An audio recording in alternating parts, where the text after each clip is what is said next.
मेरे पास उचाना के लोगों ने, उचाना की माताओं ने, जब मैं पिछले दिनों कई गांवों का दौरा किया तो उन्होंने मेरे से इस बात की अपील की कि महम की माताओं को, महम के लोगों को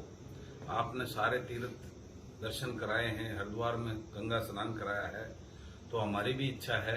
कि हमारे को भी हरिद्वार में गंगा स्नान करवाया जाए। तो उसी उपलक्ष्य में मैंने 8 बसें और 2 क्रूजर आदि 10 गाड़ियां भेजकर इस उचाना हल्के के लोगों को एक संदेश देने का काम किया है कि आज तक इस उचाना के नेताओं ने, राजघरानों ने सिर्फ आपको रैलियों में यूज किया है, आपके बारे में किसी ने कोई चिंता नहीं की। खिलाड़ियों को भी टारगेट बनाया, इसके बारे में क्या कहो? ये बहुत बड़ा दुर्भाग्य है जो जिस प्रकार की घटना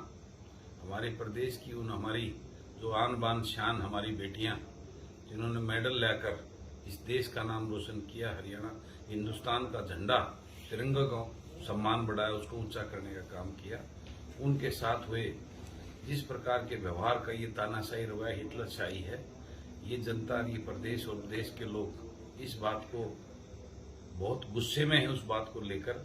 और इस बात का जवाब आज आने वाले चुनाव में इस प्रदेश और देश की सरकार को भुगतना पड़ेगा, इसमें कोई दो राय नहीं। आपकी यात्रा थी जो, उसमें कितने लोग जुड़े, इसमें आपको कितना फायदा, इसके बारे में?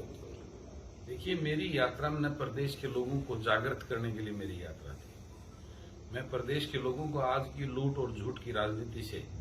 बाहर निकालकर, ये राजघरानों की, जो नेताओं की, गुलामों की जो राजनीति है, उससे बाहर निकालकर युवाओं को राजनीति में भागीदारी हो, पढ़े लिखे युवा राजनीति में आ गए हैं, इस उद्देश्य को लेकर मैंने जन जागृति यात्रा निकाली और उसी के ये परिणाम है। आप देख रहे हैं जिस प्रकार से मैंने जींद में, उचाना में और दूसरे शहरों में जब मैं लोगों से मिल रहा हूं कैथल में, तो लोगों का प्यार, उत्साह और एक नई सोच के साथ लोग आगे बढ़ रहे हैं। हल्का उचाना में गंगा स्नान के लिए कितनी बसें भेजी आपने? आज 8 बसें और 2 क्रूजर, टोटल 10 व्हीकल भेजे हैं। लगभग 600-700 महिलाएं और बुजुर्ग आज उसमें गंगा स्नान के लिए गए हैं, और मैं भगवान से ये प्रार्थना करता हूं उनकी मनोकामना पूर्ण करे और उनकी तीर्थ यात्रा सफल हो। एक कुंडू साहब, आपने डिप्टी सीएम दुष्यंत चौटाला को मलाई लाल की उपाधि दी है, क्या कारण उसके पीछे? मलाई लाल तो सबको दिखता है, उन्होंने वोट ली थी इस प्रदेश के किसान को खुशहाल करने के लिए, इस प्रदेश के बेरोजगार, जो आज बेरोजगारी में नंबर 1 है प्रदेश, उन बेरोजगारों को रोजगार देने के नाम पर, इस प्रदेश को आगे खुशहाल बनाने के नाम पर, इस प्रदेश में बैठी भाजपा सरकार को जमुना पार भेजने के नाम पर, और जिस प्रकार से प्रदेश के लोगों के साथ और विशेषकर उचाना के लोगों के साथ, उचाना के लोगों ने बीजेपी के खिलाफ वोट देकर उनको चुना था, और वो यहाँ से जीतने के बाद जिस प्रकार से भाजपा की गोदी में बैठकर और मलाईदार महकमे लेकर उन्होंने कोई किसान, कोई हितैषी का किसान कृषि विभाग नहीं लिया, उन्होंने इरिगेशन विभाग नहीं लिया, ताकि इरिगेशन उचाना के विशेषकर छात्र गांव के लोगों को जिन्होंने एक तरफा वोट दी थी, जिनकी डिमांड थी कि वहां हमारे यहाँ पानी आए, हमारे यहाँ न्याय रजभाई आए, उन्होंने वो इरिगेशन डिपार्टमेंट नहीं लिया कि उनके लिए वो रजभाया निकालते, उनके कृषि कल्याण के काम करते, उनके इरिगेशन के सिस्टम को जो किसान के लिए बहुत महत्वपूर्ण है उसको बढ़ाते। उन्होंने विभाग लिया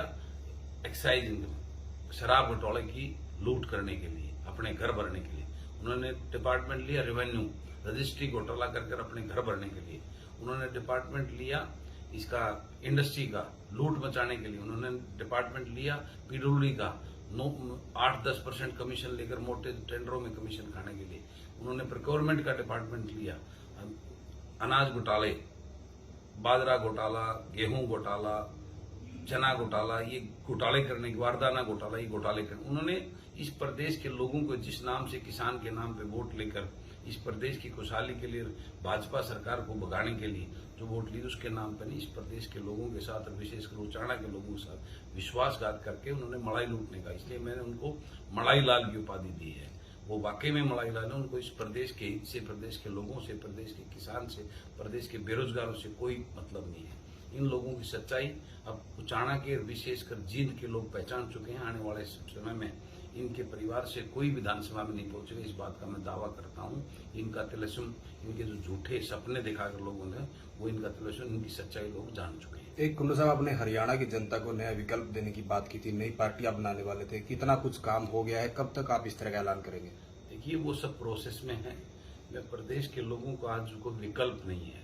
वो मजबूरी में है, दोबारा कांग्रेस की तरफ जो है चर्चाएं कर रहे हैं। लेकिन अब लोगों को एक नई मेरी जन जागृति यात्रा के माध्यम से और जिस प्रकार मैं लोगों के पूरे प्रदेश में जनसंपर्क लोगों से कर रहा हूं, तो लोगों को एक आस और उम्मीद जागी है कि अब शायद किसान मजदूर के पढ़े लिखे युवा ऊर्जावान बेटे उनकी सुध बुध लेंगे और उनके प्रतिनिधित्व करके विधानसभा में पहुंचकर उनके हक उनको दिलाने का काम करेंगे। जींद में कोई ऑफिस कार्यालय?